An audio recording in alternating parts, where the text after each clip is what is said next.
महाप्रभु श्री तरिवंश चंद्रजू महाराज की, श्री सद्गुरुदेव भगवान की जय।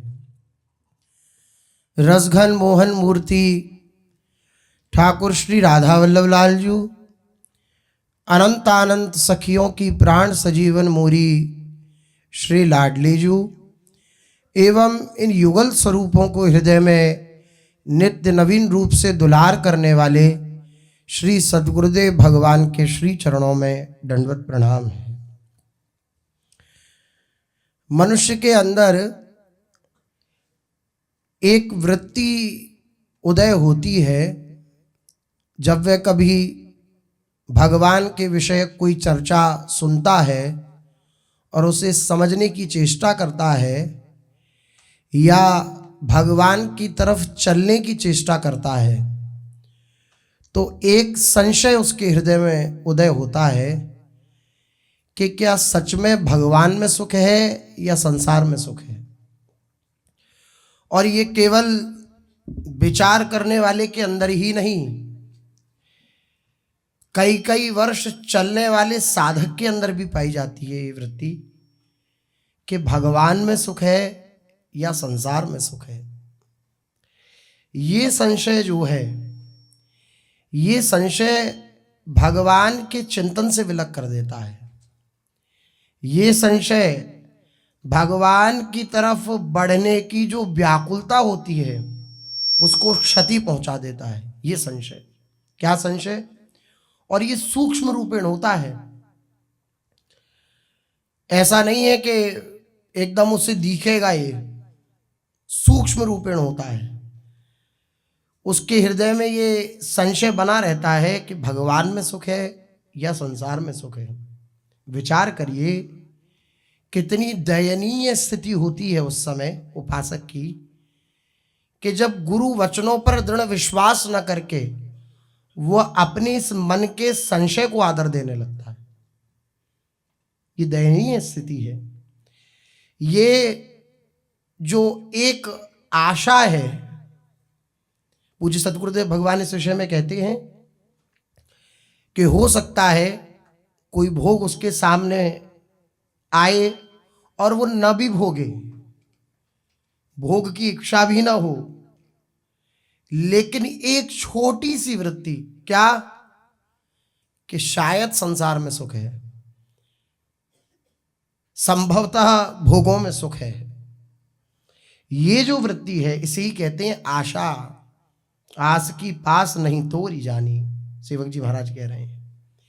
ये आशा का जब तक नाश नहीं होता तब तक एकाकी होकर भगवान की तरफ नहीं बढ़ा जाता। अन्यथा बड़ी बड़ी प्रतिकूलता भक्तों के जीवन में आई, बड़े बड़े संकट भक्तों के जीवन में आए, लेकिन कभी मुड़कर उन्होंने संसार की तरफ नहीं देखा। क्या कारण? ये जो आशा होती है ये उनके हृदय में नहीं थी कि संसार में सुख है। और ये आशा अगर इसमें कुसंग मिल जाए, चिंगारी स्वरूप से है क्योंकि भगवत मार्ग के पथिक हैं, सत्संग के प्रभाव से, गुरुजनों के संकल्प से ये विचार करके आए हैं इस मार्ग पर कि भगवान में सुख है, लेकिन कहीं ना कहीं चिंगारी स्वरूप से ये विराजमान है कि भगवान में सुख है या नहीं पता नहीं, भोगों में तो सुख है। अभी रसगुल्ला खाओ तो उसकी चाशनी फूटती है, तुरंत सुख मिलता है कि नहीं मिलता है, तो वो तुरंत तुरंत अनुभव कराने वाला है। लेकिन भगवान के वचनों पर अगर आदर कर लिया जाए तो ये संशय खत्म हो जाए। भगवान का वचन जो प्रारंभ में सुख लगे उसका परिणाम क्या होता है? दुख। भगवान ने गीता में कहा है जिसका प्रारंभ सुखद हो उसका परिणाम दुखद होगा। अब ये अपने जीवनचर्या में हम जांचें कि किस चीज के प्रारंभ में सुख मिलेगा और परिणाम में दुख हो जाएगा, और जिस चीज के प्रारंभ में दुख हो उसके परिणाम में सुख होगा। परिणाम में ऐसा लगे कि हमें दुख मिलेगा लेकिन वहां सुख होगा, क्योंकि उसका प्रारंभ जो है वो विष में है, विष की तरह कड़वा है। सुबह उठना, भगवान के मार्ग पर चलते हुए भगवान में एकाकार वृत्ति करना, संसार से चिंतन को हटाना, भगवान की तरफ लगाना, ये बड़ा विष के समान कड़वा लगता है। क्यों लगता है? क्योंकि मेहनत पड़ती है इसमें। एक स्वाभाविक गति मन की संसार की तरफ है, उस गति को, सहज गति को, जैसे ढलान में पानी जा रहा हो और आप उसे मोड़ करके पुनः पहाड़ पे ले जाना चाह रहे हो तो क्या गति होगी?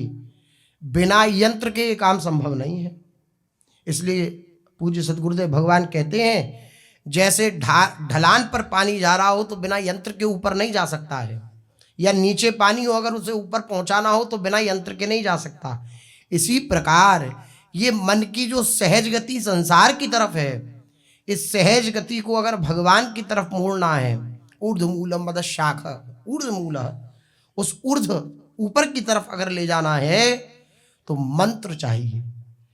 जैसे नीचे के पानी के लिए ऊपर पहुंचाने के लिए यंत्र चाहिए, ऐसे ही इस मन के सहज स्वभाव को परिवर्तित करने के लिए, ऊर्ध्वगामी बनाने के लिए मंत्र चाहिए, नाम चाहिए। तो कितना मुश्किल होता है। तो जो प्रारंभ में दुखद लगे उसका परिणाम सुखद होता है, लेकिन यही हम मार खा जाते हैं। क्या मार खा जाते हैं? कि जब देखते हैं कि संसार के लोग तो वर्तमान में सुखी हो रहे हैं और हमें तो सुख मिलेगा, तो ये ज्यादा सुखी हुए। ये जो वृत्ति है ये परास्त कर देती है। और सच मानिए, अगर पूर्ण रूपेण प्रभु के समर्पित होके चलें, संसार की तरफ से पूर्ण रूपेण चित्तवृत्ति हट जाए, तो प्रारंभ क्या, मध्य क्या, अंत क्या, विश्राम क्या, तीनों कालों में आपको सुख का ही अनुभव होगा। प्रारंभ में भी सुख का अनुभव होगा, मध्य में भी सुख का अनुभव होगा, और विश्राम में भी, जहाँ विश्राम स्थली है, पायो परम विश्राम, उस विश्राम स्थली में भी जाकर के सुख का अनुभव होगा। अब ये कैसे संभव होगा? एकांत में रह रहे उपासक के लिए असंभव सा है, लेकिन महापुरुषों के आनुगत्य में रहने वाले उपासकों के लिए सरल है। अनुगत्य पूर्ण रूपेण तब माना जाता है जब आज्ञा पर चला जाए, वही पूर्ण अनुगत्य है। सत्संग मिलता रहे और महापुरुषों का पूर्ण अनुगत्य हो, उनकी चरण सन्निधि हो, प्रकट चरण सन्निधि, तो प्रारंभ भी, मध्य भी और विश्राम स्थली भी सुखद होती है। लेकिन बस उसमें यही शर्त होती है कि मन की किसी वृत्ति को आदर न देना, और ये कठिन होता है। इसलिए साथ रहने पर भी सुख का अनुभव नहीं होता, क्योंकि मन की वृत्तियों को आदर दिया, महापुरुषों के वचनों को आदर नहीं दिया, तो बात नहीं बनेगी। गुरुजन कह रहे हैं संसार में सुख नहीं, और हम अंदर से ये दृढ़ विचार रखें अपने अंदर के नहीं, सुख तो है संसार में, तो बात कटी, रसाभास हुआ। महापुरुषजन क्या देना चाह रहे हैं और हम क्या स्वीकार किए हुए हैं, तो जब दोनों बात टकराएंगी तो युद्ध होगा। और चूंकि अनंत जन्मों से अभ्यास उसी कुवृत्ति का रहा है, तो वो इस वृत्ति को परास्त करने में सक्षम हो जाएगी। इसलिए कई बार देखा जाता है 10-10, 20-20, 30-30 वर्ष चलने के बाद भी गाड़ी एक कदम भी आगे नहीं बढ़ पाती। उसका कारण यही है, मन की वृत्ति को आदर देना, भगवान और संत सदगुरुदेव के वचनों को आदर न देना। वचनों को आदर दिया तो आप इसे अक्षरशः अपने मानस पटल पर लिख लें कि प्रारंभ भी सुखद होगा, मध्य भी सुखद होगा, और विश्राम स्थली तो सुख स्वरूप है ही। विश्राम क्या है? श्री वृंदावन विश्राम, श्री वृंदावन धाम, श्री वृंदावन के युगल सरकार, ये विश्राम स्थली है, ये तो सुख स्वरूप है ही। और अगर अपनी मन की तरंगों को नहीं मार पाए, उन तरंगों में आनंदित होने लगे, तो फिर मुश्किल हो जाएगा। महापुरुषों के मुख से सुना है, मन की तरंग मार लो बस हो गया भजन। भजन कुछ नहीं है, मन की तरंगें जो हैं, संकल्प विकल्प, ऐसा कर लूं, ऐसा ना करूं, वहां चला जाऊं, ये खा लूं, वो पी लूं, इस तरीके के जो संकल्प विकल्प हैं, इनको मार लिया, इनको जीत लिया और निरंतर भजन में लगे रहे। प्रारब्ध अनुसार जो आया सो पा लिया, जो प्रारब्ध अनुसार श्री जी ने भेजा वो पा लिया, पी लिया, जैसा जहां रखा वैसे रह लिए। इस तरीके से अगर मन को मार के रहा जाए तो मन ही मार तनहार के वृंदावन में गाज, महापुरुषों की आज्ञा रही है। लेकिन इस मन की तरंगों को मार पाना, समझ पाना, ये बड़ा ही कठिन लगता है। इसलिए मार्ग भी कठिन लगता है। और जब ये मार्ग कठिन लगने लगेगा ना, तो आपको सरल संसार ही लगेगा। ये सहज सिद्धांत है। मन है, उसे कहीं ना कहीं तो लगना ही है। अगर वो भगवान में नहीं लगा तो उसकी तो सहज प्रवृत्ति है, संसार की तरफ वो भागेगा। इसलिए हृदय से इस बात को स्वीकार करने का प्रयास करें कि सुख समुद्र हमारे प्रियालाल है। हम कहते भी हैं, हम सुनते भी हैं, लेकिन अंदर नहीं आ पाती ये बात। वरना ऐसे प्रभु को छोड़ करके इधर उधर भटकाव कैसे हो जाए, कैसे संभव है? ऐसे दयालु, ऐसे कृपालु, ऐसे रिजवार, ऐसा प्रेम करने वाले कि बिल्कुल किसी प्रकार के दोषों को न देखते हो अपने जन के, ऐसे प्यार करने वाले प्रभु को छोड़कर के वृत्ति इधर उधर कैसे चली जाए? इसलिए बहुत सूक्ष्म बात है। उमा राम स्वभाव जई जाना, ताही भजन तजी भावना आना। और किसी के तो अंदर भजन के बिना कोई भाव आ सकता है, लेकिन जिसने भगवान का स्वभाव जान लिया, उसके अंदर भजन के बिना और कोई भाव नहीं आ सकता, और कोई वृत्ति नहीं आ सकती है। कितनी सूक्ष्म बात है कि अगर भगवान के स्वभाव को हमने जान लिया तो इस मन में और कोई वृत्ति नहीं आएगी भगवान के सिवा, भगवान के भजन के सिवा। श्री भाई जी महाराज का अनुभव है, यही सार बात भाई जी महाराज ने कही कि मैंने तो अपने जीवन में यही पाया, उमा राम स्वभाव जई जाना, ताई भजन तजी भावना आना। भगवान के स्वभाव को जान लिया। अब स्वभाव को कैसे जानेंगे? भगवत भक्तों के लीला चरित्रों को श्रवण करने से हम भगवान के स्वभाव को जानेंगे। भगवान के स्वभाव को हम भगवत भक्तों के चरित्रों के श्रवण करने से जान पाएंगे। जब उनके स्वभाव को जानेंगे, जब उनके विषय में सुनेंगे, तब उनके स्वभाव को जान पाएंगे। और उनके स्वभाव को जाना तो बात बन जाएगी। अभी स्वभाव को अंगीकार नहीं किया है हमने। विचार करिए, भगवान का मंगलमय स्वभाव है, लेकिन क्या प्रतिकूलता जीवन में आने पर हम एक भी बार उसमें मंगलमय भगवान का वह दिव्य विधान देख पाते हैं क्या? नहीं देख पाते। तो कहाँ चले, कहाँ पहुंचे, किस बात को स्वीकार? और ये सब जितनी भी वार्ताएं हैं ना, ये केवल स्वीकृति से हृदय में धारण हो जाएंगी। केवल स्वीकृति से स्वीकार कर लिया मेरे प्रभु का प्रत्येक विधान मंगलमय है। अब बस अब समस्त क्रिया प्रतिक्रिया में उसका दर्शन करे, देखे, अभ्यास करे उस बात का। लेकिन केवल सुनने सुनाने के लिए तो अच्छी रहती है ये बात, धारण करने में कठिन होती है। धारण शक्ति अपनी बहुत कमजोर है। वरना आप देखिए कैसी प्रतिकूलता पूज्य सदगुरुदेव भगवान के जीवन में गंगा किनारे रही, कैसी प्रतिकूलता। लेकिन पूज्य सदगुरुदेव भगवान के श्री मुख के वचन है कि कभी हमारे हृदय में ऐसा नहीं आया कि हम लौटकर घर चले जाएं। कभी नहीं आया। गंगा किनारे 7-7, 8-8 दिन कुछ खाने को नहीं, कुछ पीने को नहीं, केवल गंगा जल पी लेते हैं, इसके सिवा कुछ पीने को नहीं है, ना कुछ खाने को है। और 7-7, 8-8 दिन निकल जाते हैं। महाराज जी कहते किसी को हम रोटी खाते देखते तो सोचते कि ये धन्य भागी है, इसे रोटी तो मिली। लेकिन कभी ये नहीं आया हृदय में कि हम यहाँ पर तो सुख से नहीं है, लौट कर चले जाएं घर। क्या क्या निष्ठा कि सुख भगवान में ही है। इस बात पर दृढ़ विश्वास हो गया। और जितने वृंदावन के रसिक हों या जितने भी महात्मा जन हों विश्व में, उन सबके जीवन में जब प्रारंभिक अवस्था रही है तो प्रतिकूलताएं रही हैं।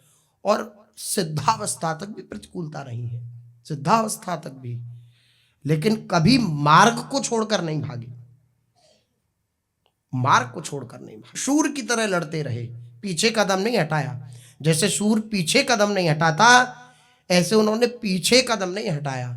ये जान गए, इस बात को उन्होंने हृदय से स्वीकार कर लिया कि भगवान में सुख है, संसार में सुख नहीं है।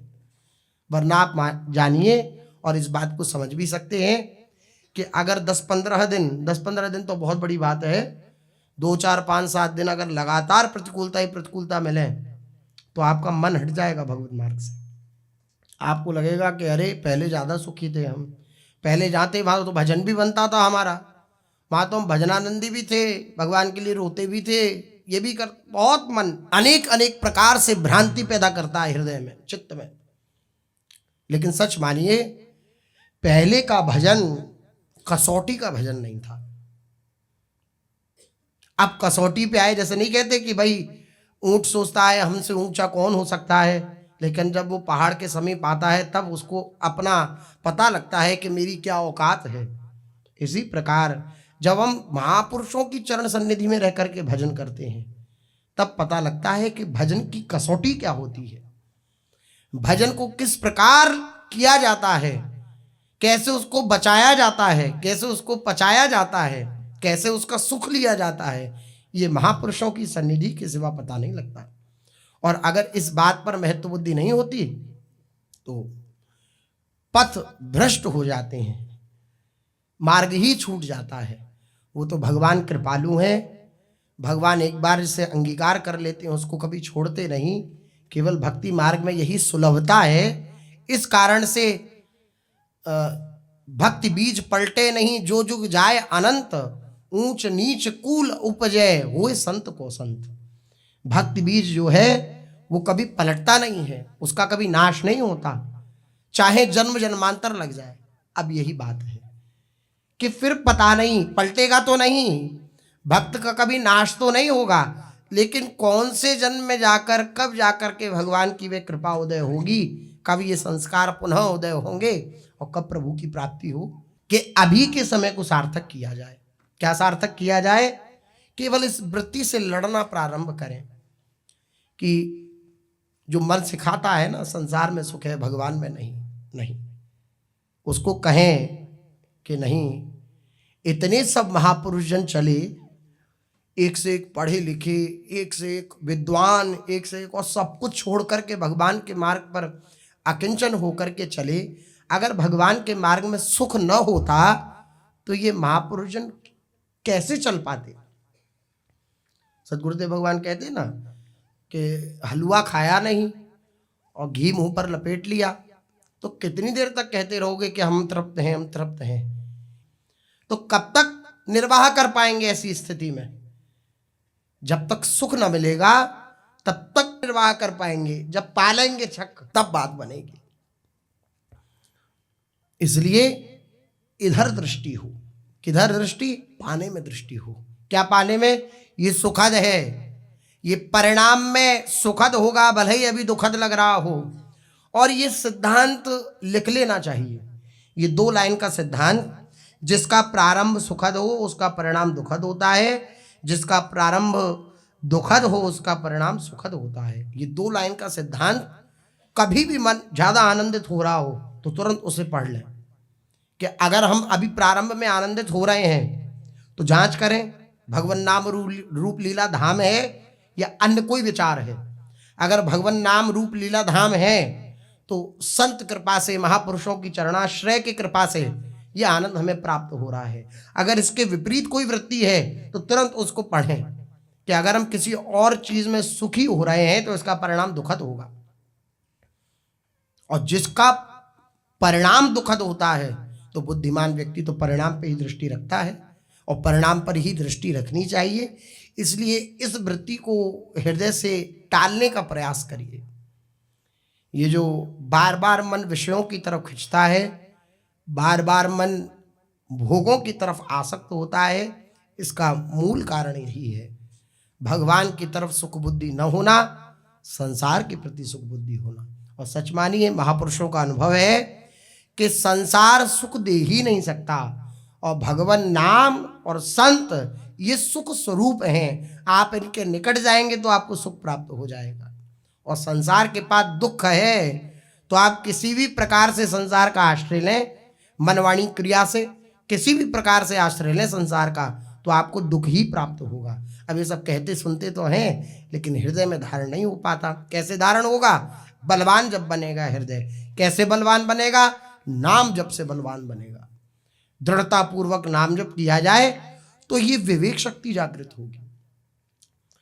पूज्य राधा बाबा जी के निकट कोई प्रश्न लेकर के जाता और प्रश्न करता कि पूज्य चरण, आपके चरणों में ये प्रश्न है, आप इसका उत्तर अगर उचित समझें तो दें। तो पूज्य राधा बाबा जी का पहला प्रश्न होता उससे कि कितना नाम जप करते हो?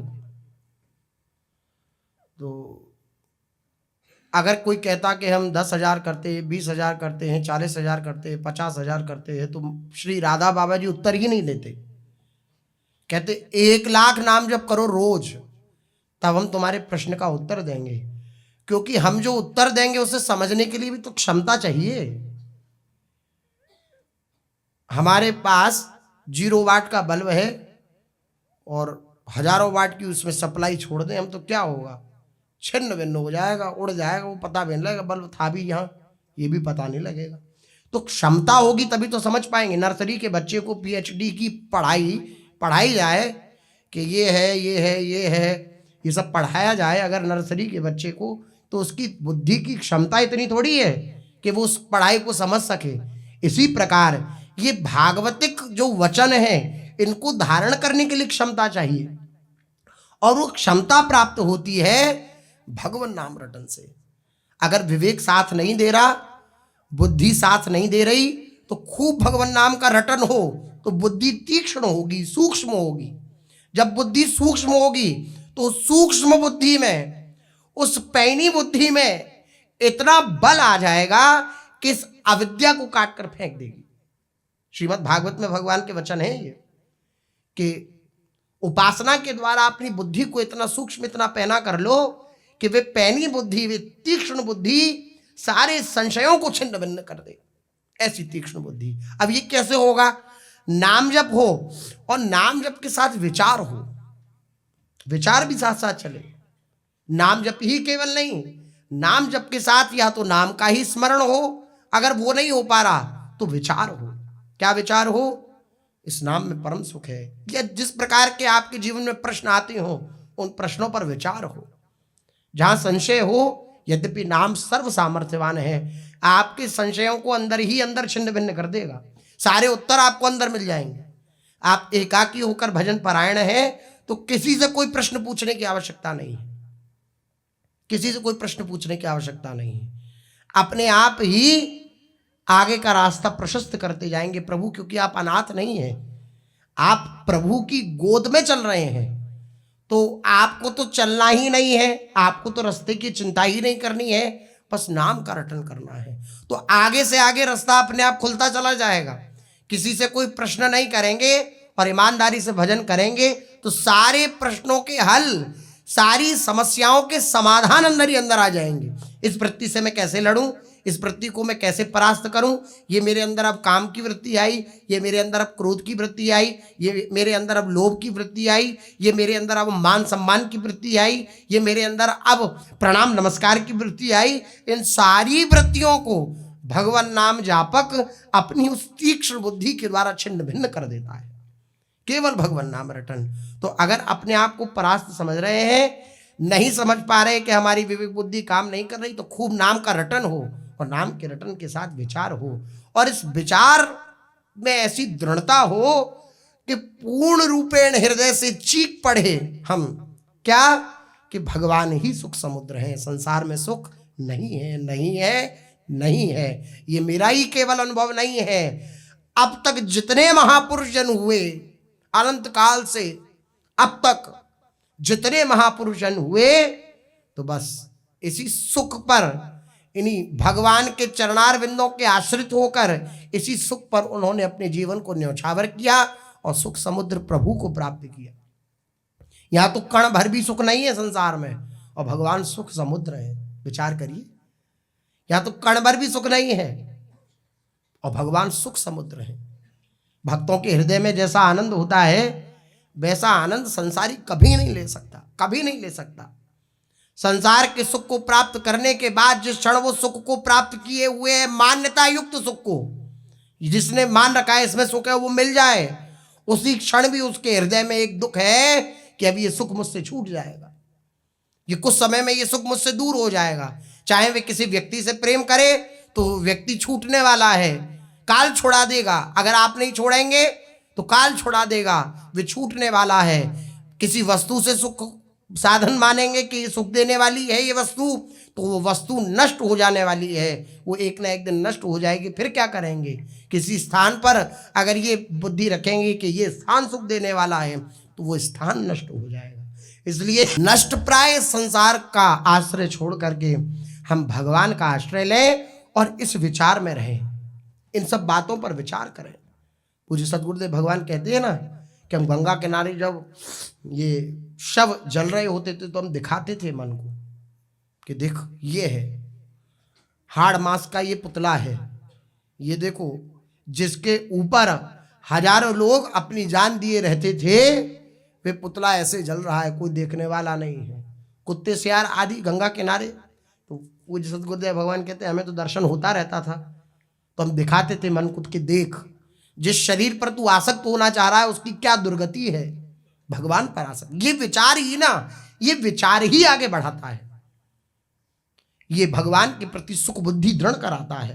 अब आप विचार करिए, अब जो हम प्रसंग सुनेंगे श्री महाप्रभु जी के चरित्र में, कैसी भगवान में, कैसी महाप्रभु जी की चरणार बिंदों में दृढ़ समर्पण वृत्ति और कितना बड़ा सुख समूह माना है श्री महाप्रभु जी को श्रीवास पंडित ने, कि इतनी बड़ी प्रतिकूलता जीवन में आई तब भी वह डिगे नहीं।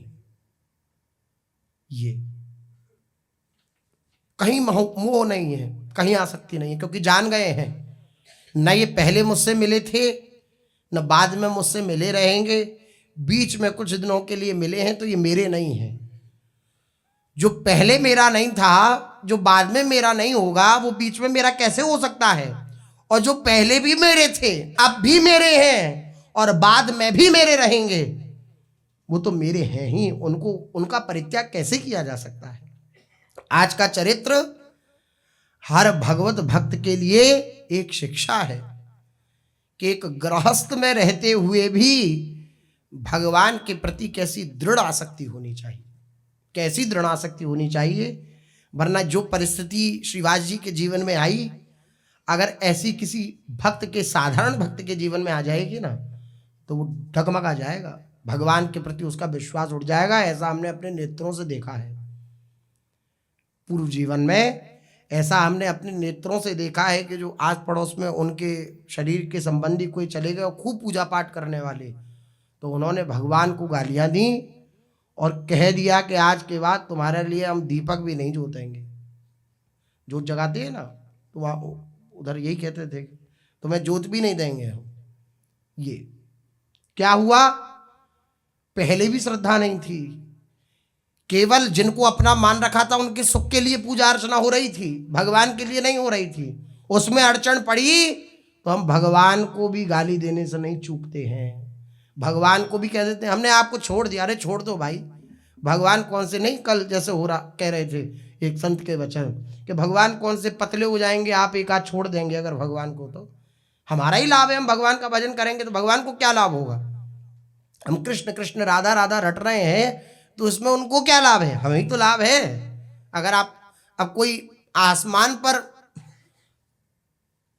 थूक है तो वो थूक कहाँ गिरेगा?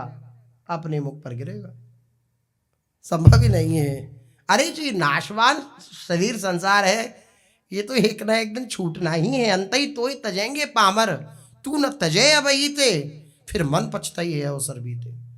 अंत में ये सब तुझे छोड़ देंगे, तू अभी से छोड़ देगा तो जीत जाएगा, इस संसार सागर से पार हो जाएगा, नहीं तो मन पछताई है अवसर बीते।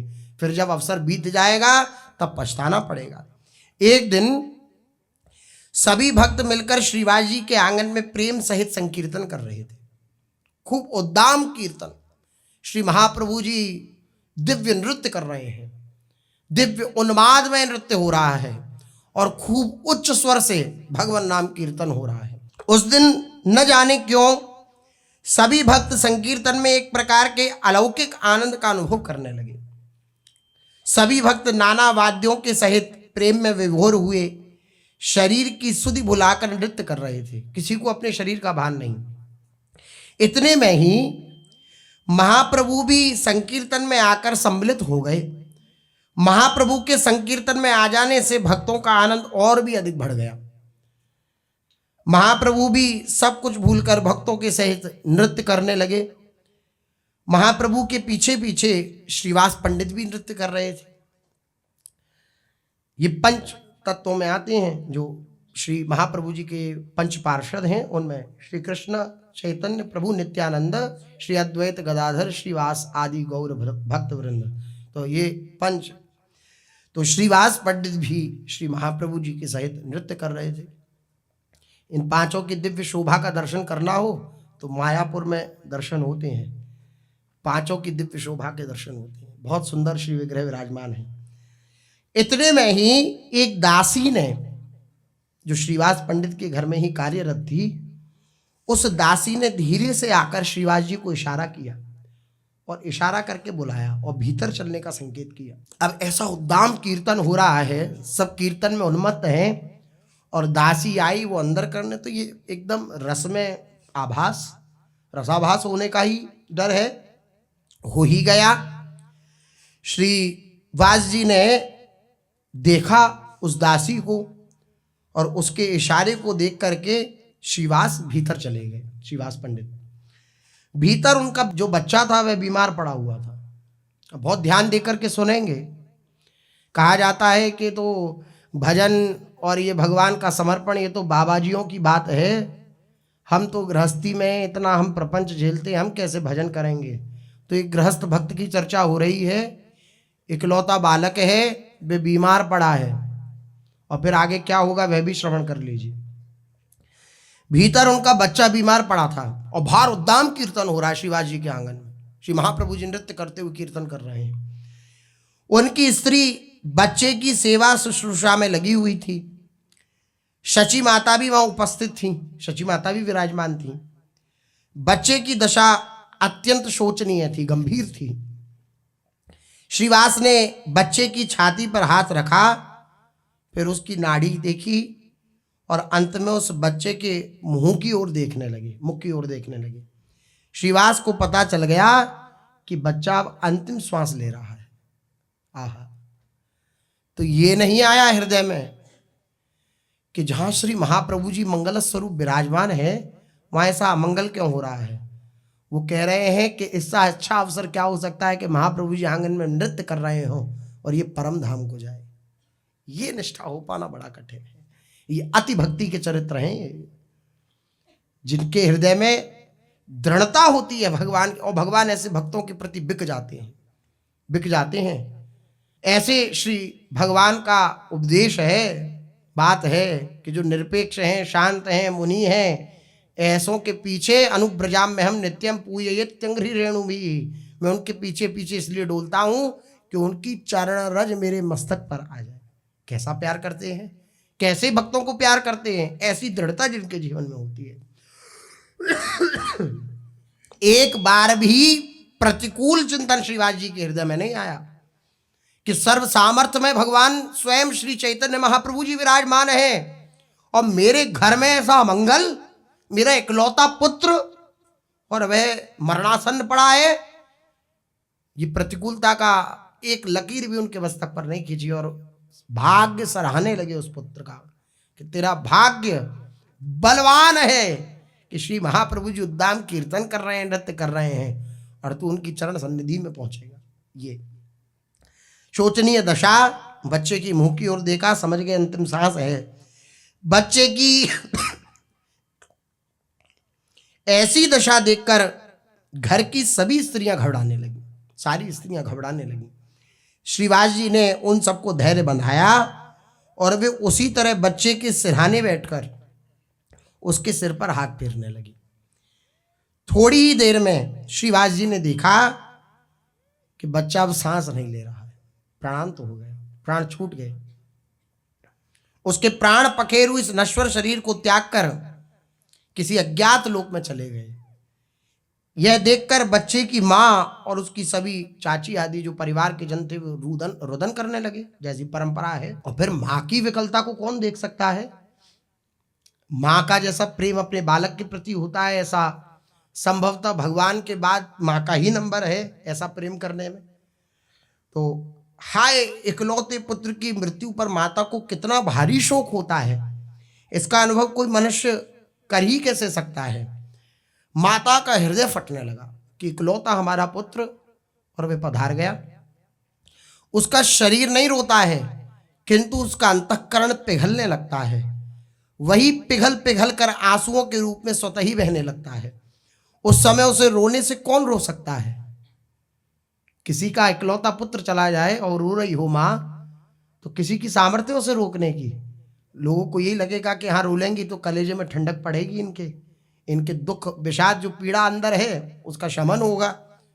वह बाहरी रुदन तो होता ही नहीं, वह तो अंतर ज्वाला की भवक होती है, जो रुदन होता है माँ का, जिससे उसका नवनीत के समान स्निग्ध हृदय स्वतः ही पिघल उठता है। मरे हुए अपने इकलौते पुत्र को शैया पर पड़े देखकर माता का हृदय फटने लगा। वे जोर जोर से चित्कार मारकर पृथ्वी पर मूर्छित होकर गिर पड़ी। अपनी पत्नी को इस प्रकार पछाड़ खाते देखकर तथा घर की अन्य सभी स्त्रियों को रुदन करते देखकर श्रीवास जी को चाहिए था कि वे सांत्वना प्रदान करते कि तुम्हारा पुत्र चला गया, चिंता मत करो, अपने हृदय को हल्का कर लो, जैसे तुम्हें समुचित जैसा लगे वैसे। लेकिन श्रीवास जी की दृढ़ निष्ठा देखिए, श्रीवास जी की भगवान में सुख बुद्धि देखिए, संसार की सत्यता को वे जान चुके हैं, ऐसी दृढ़ भावना देखिए। क्या श्रीवास जी दृढ़ता के साथ उन सबको समझाते हुए बोले, देखना खबरदार, किसी ने सांस भी निकाली तो खैर नहीं है। विलक्षण निष्ठा, विलक्षण निष्ठा। अगर किसी ने सांस भी निकाली तो ठीक नहीं है। देखती नहीं हो आंगन में महाप्रभु नृत्य कर रहे हैं। महाप्रभु जी नृत्य कर रहे हैं, उनके आनंद में भग्न नहीं होना चाहिए, उनका आनंद भंग नहीं होना चाहिए। अरे नित्य होए मरण, नित्य होए जन्म, नित्य नित्य होए नहीं गौर ग्रह गमन। ये मरण, ये जन्म, ये तो नित्य चलता रहता है, संसार का नियम है। कोई जन्म रहा है, कोई मर रहा है, लेकिन ऐसा सौभाग्य बार बार प्राप्त नहीं होगा कि श्री महाप्रभु जी आंगन में नृत्य कर रहे हो। किसी ने छूतक भी करी तो खबरदार, रो लेंगे बाद में, रोना ही तो है, बाद में रो लेंगे, लेकिन इस अवसर को नहीं चूकेंगे। धरिया इसे अंदर, और बिल्कुल किसी का रुदन समझ में आया, सुनाई दिया तो खबरदार, मुझसे बुरा कोई नहीं होगा। श्रीवास जी के वचन, कैसी विलक्षण निष्ठा। उस समय भी सिद्धांत पर दृढ़ रहना कितना कठिन है, लेकिन श्रीवास जी कह रहे हैं कि ये जन्म और मृत्यु तो नित्य नित्य होते रहते हैं। नित्य होए जन्म, नित्य होए मरण, नित्य नित्य होए नहीं गौर ग्रह गमन। गौरांग महाप्रभु अपने उद्दाम कीर्तन को करते हुए, ऊंची बाहुओं को पसारते हुए भगवान नाम का कीर्तन कर रहे हो, ये बार बार सौभाग्योदय नहीं होता। इस सौभाग्य के आगे ये दुर्भाग्य कुछ भी नहीं।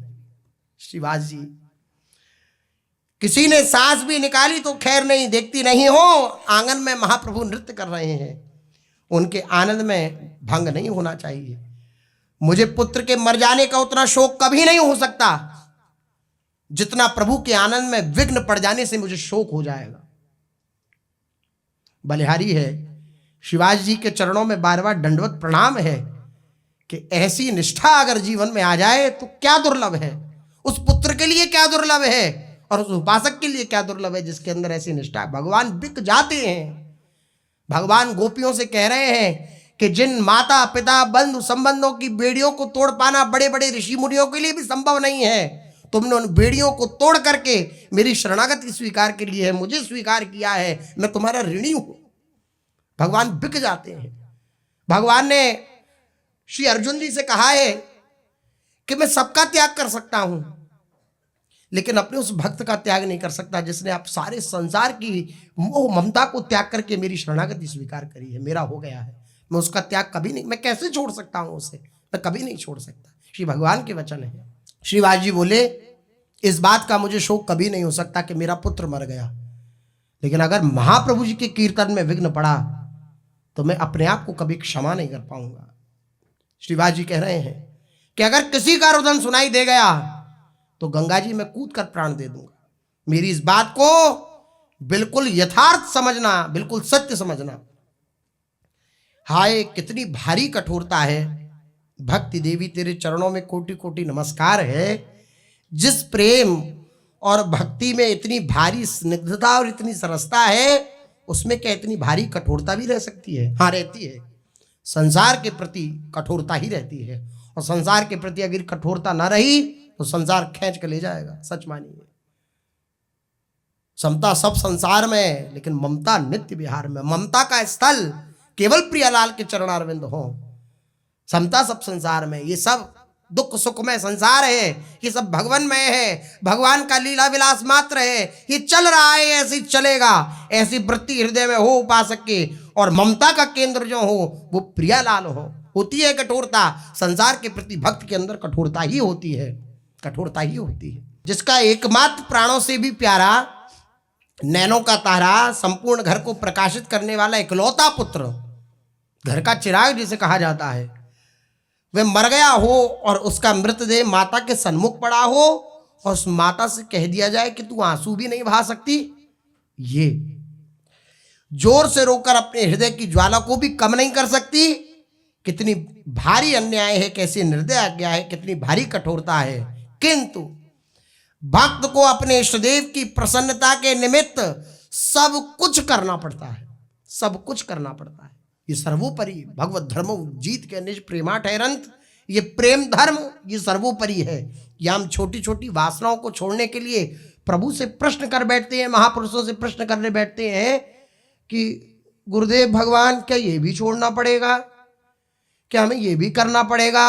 अरे फिर हम कैसे रहेंगे? आप विचार करिए, कितनी निचली धरा है हम लोगों की, और कितना ऊंचा स्तर है भक्ति का। ये देखिए, पुत्र मर गया, उसकी तरफ भी नहीं, उसकी भी चिंता नहीं। सब कुछ करने के लिए भक्त को सदा तत्पर रहना पड़ता है। ये भक्ति मार्ग ऐसा है। इसलिए प्राण दिए ये प्रेम ना पहिए, ऐसो महंगो आई सकीरी। इतना महंगा है ये, प्राण देकर भी प्रेम की प्राप्ति नहीं होती। पति परायणा बेचारी मालिनी देवी मन मनोज करके चुप हो गई। उसने अपनी छाती पर पत्थर रखकर कलेजे को कड़ा किया, भीतर की ज्वाला को भीतर ही रोका, और आंसुओं को पहुंच करके चुप हो गई। क्योंकि भक्त की पत्नी है, वह भी समान बल से युक्त है। पत्नी के चुप हो जाने पर श्रीवास धीरे धीरे उसे समझाने लगे, किस बच्चे का इससे बढ़कर और बड़ा भारी सौभाग्य क्या हो सकता है? मालिनी, मेरी बात को समझो।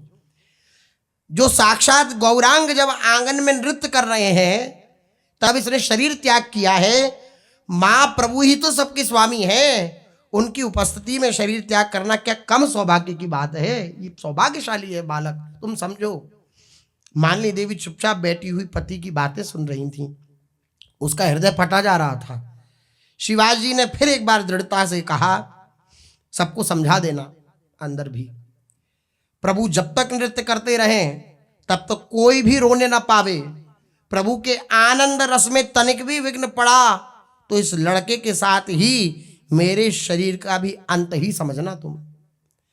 इतना कहकर श्रीवास जी फिर बाहर आंगन में आ गए, और भक्तों के साथ जैसे नृत्य कर रहे थे उसी हृदय के आनंद के साथ वैसे के वैसा दोनों हाथ उठा करके श्री महाप्रभु जी के साथ नृत्य करने लगे। ये है, ये प्रेम पंथ है। ये उल्टी या की चाल, ये जो प्रेम पंथ है इसकी चाल उल्टी है।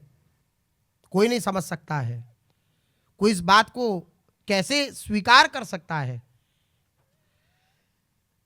मालिनी देवी चुपचाप बैठी रही, इतना कहकर श्रीवास जी बाहर आए आंगन में और नृत्य करने लगे। 4 घड़ी रात्रि बीतने पर बच्चे की मृत्यु हुई थी। जब 4 घड़ी बीत गई थी रात्रि की, तब बच्चे की मृत्यु हुई थी। आधी रात्रि से कुछ अधिक समय तक भक्तगण उसी प्रकार कीर्तन करते रहे, किंतु इतनी बड़ी बात और कितनी देर तक छिपी रह सकती थी। अब किसी के घर में कोई मृत्यु हो जाए तो कितनी देर तक वो बात छुपी रह सकती है, प्रकाशित तो होगी ही। धीरे धीरे भक्तों में ये बात फैलने लगी, एक से दूसरे के कान में पहुंची। जो भी सुनता कीर्तन बंद करके चुपचाप बैठ जाता। इस प्रकार धीरे धीरे सभी भक्त चुप हो गए। ढोल करताल आदि सभी वाद्य भी आप से आप ही बंद हो गए। महाप्रभु जी ने भी नृत्य बंद कर दिया। श्री महाप्रभु जी को भी कानों कान जैसे पहुंची तो महाप्रभु जी के समक्ष भी पहुंची तो अपना नृत्य बंद कर दिया। इस प्रकार कीर्तन को आप से आप ही बंद होते देखकर प्रभु श्रीवास जी की ओर देखते हुए कहने लगे, पंडित जी, आपके घर में क्या कोई दुर्घटना घटी है? कोई दुर्घटना तो नहीं हो गई है? श्री महाप्रभु जी पूछ रहे हैं श्रीवास पंडित से, कोई ऐसी दुर्घटना तो नहीं घट गई है? न जाने क्यों हमारा मन संकीर्तन में नहीं लग रहा। हृदय में एक प्रकार की खलबली सी हो रही है। कैसे चैन लग सकता है? जब ऐसी निष्ठा भगवान देख लें किसी की तो आलिंगन करने का मन नहीं करेगा क्या? अपने भक्त को व्याकुल ना हो उठेंगे क्या कभी श्री भगवान? जब भक्त व्याकुल नहीं होता ना अपनी परिस्थिति को देख करके, तो भगवान व्याकुल हो जाते हैं। उसकी प्रत्येक परिस्थिति को संभालने के लिए भगवान व्याकुल हो उठते हैं। आप ऐसा ना समझिएगा कि भगवान निष्ठुर हैं, कठोर हैं, नहीं। वो देखते हैं बस निष्ठा को, और जहां आप निष्ठा में उत्तीर्ण हुए वहां ऐसा आपसे प्यार करेंगे कि कोई आपसे क्या ही प्यार कर सकता है। ऐसा श्री महाप्रभु जी बोले, हृदय में बड़ी खलबली है। ऐसा प्रतीत होता है कि आपके घर में कोई दुर्घटना घट गई है। अत्यंत ही दीन भाव से श्रीवास पंडित जी ने कहा कि प्रभु, जहां आप संकीर्तन कर रहे हो वहां कोई दुर्घटना हो ही कैसे सकती है? पूछने पर भी ये नहीं कहा, महाप्रभु जी आप नृत्य कर रहे थे, अंदर लड़का हमारा पधार गया। अरे आप जहां विराजमान हो मंगल स्वरूप, वहां कोई दुर्घटना हो ही कैसे सकती है? ऐसा कैसे हो सकता है कोई दुर्घटना घटित हो जाए? संपूर्ण दुर्घटनाओं के निवारण करता तो आप ही हैं। सारी दुर्घटना जितनी भी हो जाए उसका निवारण तो आपके द्वारा ही होता है। आपके सम्मुख भला दुर्घटना आ ही कैसे सकती है? आप तो मंगल स्वरूप हैं। आपकी उपस्थिति में तो परम मंगल ही मंगल होने चाहिए। महाप्रभु जी ने दृढ़ता के साथ कहा, नहीं, आप ठीक बतलाइए, हमें ऐसा आभास हो रहा है कि कुछ दुर्घटना घटी है। मेरा मन व्याकुल हो रहा है, हृदय आपसे आप ही निकल पड़ना चाहता है। अवश्य ही कोई दुर्घटना घटित हुई है। महाप्रभु के इस प्रकार दृढ़ता के साथ पूछने पर श्रीवास चुप हो गए, कुछ उत्तर नहीं दिया उन्होंने। तब धीरे से एक भक्त ने कहा कि प्रभु, श्रीवास पंडित का जो इकलौता पुत्र था वे पधार गए, वे मर चुका है। एकदम संभ्रम के साथ कि जैसे पता ही ना हो, इस प्रकार शिवाजी के मुख की ओर देखते हुए प्रभु चौंके और चौंक करके कहा, है क्या? क्या कहा? श्रीवास के पुत्र का परलोकवास कब हुआ? पंडित जी आप बतलाते क्यों नहीं? असली बात क्या है, आप बतलाइए। श्रीवास फिर भी चुप ही रहे, कुछ नहीं बोले। तब उसी भक्त ने फिर कहा कि प्रभु, इस बात को 2.5 प्रहर हो चुका है, लेकिन इन्होंने बतलाया नहीं। आपके आनंद में विघ्न न पड़े इसलिए श्रीवास पंडित ने यह बात किसी पर प्रकट नहीं करी, किसी को बताई नहीं। इतना सुनते ही महाप्रभु की दोनों आंखों से अश्रुधारा बहने लगी। ये देखिए, इतना सुनते ही महाप्रभु जी के दोनों नेत्र भर आए, अश्रु प्रवाह होने लगा। गदगद कंठ से बोले श्री महाप्रभु जी, श्रीवास आपने आज श्री कृष्ण को खरीद लिया। आज आपने श्री कृष्ण को खरीदा। परिणाम कितना सुखद है। प्रारंभ दुखद है लेकिन परिणाम कितना सुखद है। जिन श्री कृष्ण को बड़े बड़े योगी यति तपस्वी भी अधीन नहीं कर सकते, उन श्री कृष्ण के विषय में श्री महाप्रभु जी कह रहे हैं कि तुमने श्री कृष्ण को खरीद लिया। आहा, ओहो, इतनी भारी दृढ़ता, इतनी भारी निष्ठा, इकलौते मरे पुत्र को भीतर छोड़कर आप उसी प्रेम से कीर्तन कर रहे हो, उसी प्रकार नृत्य कर रहे हो। धन्य है आपकी भक्ति को और बलिहारी है आपके कृष्ण प्रेम को। बलिहारी है, बलिहारी है। सचमुच आप जैसे भक्तों के दर्शनों से ही कोटि कोटि जन्मों के पापों का क्षय हो जाता है। यह कहकर प्रभु फूट फूट कर रोने लगे। महाप्रभु जी को इस प्रकार रोते देखकर गदगद कंठ से श्रीवास पंडित ने कहा, प्रभु मैं पुत्र शोक को तो सहन करने में समर्थ हो सकता हूं, मेरा पुत्र मरा, इस शोक को सहन करने में तो मैं समर्थ हो सकता हूं, किंतु आपके रुदन को नहीं देख सकता। आप रोइए मत। हे संपूर्ण प्राणियों के एकमात्र आश्रयदाता, आप अपने कमल नयनों से अश्रु बहाकर मेरे हृदय को दुखी न बनाइए। नाथ, मैं आपको रोते हुए नहीं देख सकता। इतने में ही कुछ भक्त भीतर जाकर श्रीवास पंडित के मृत पुत्र के शरीर को आंगन में उठा लाई। महाप्रभु उसके सिरहाने बैठ गए। कैसा सौभाग्य, स्वयं भगवान उनके सिरहाने बैठे हैं और अपने कोमल कर से उसका स्पर्श करते हुए जीवित मनुष्य की तरह पूछने लगे। जैसे कोई जीवित मनुष्य से ना कोई प्रश्न करे, ऐसे उस मृत पुत्र से श्री महाप्रभु जी प्रश्न कर रहे हैं। उसी प्रकार पूछने लगे, क्यों रे जीव, तू कहां है? ये प्रश्न किया श्री महाप्रभु जी ने। इस शरीर को परित्याग करके तू कहां चला गया? उस समय प्रभु के अंतरंग भक्तों को मानो स्पष्ट सुनाई देने लगा कि वे मृत शरीर जीवित पुरुषों की भांति उत्तर दे रहा है। जैसे जीवित आपस में बातचीत होती है, ऐसे वो मृत शरीर जीवित पुरुष की तरह उत्तर देने लगा श्री महाप्रभु जी के प्रश्नों का। श्री महाप्रभु जी ने प्रश्न किया, क्यों रे जीव, तू कहां है? इस शरीर का परित्याग करके तू कहां चला गया? ये प्रश्न किया उस जीव से श्री महाप्रभु जी ने। अब उसने क्या उत्तर दिया, सो शेष चर्चा आगे। श्री राधा वल्लभ लाल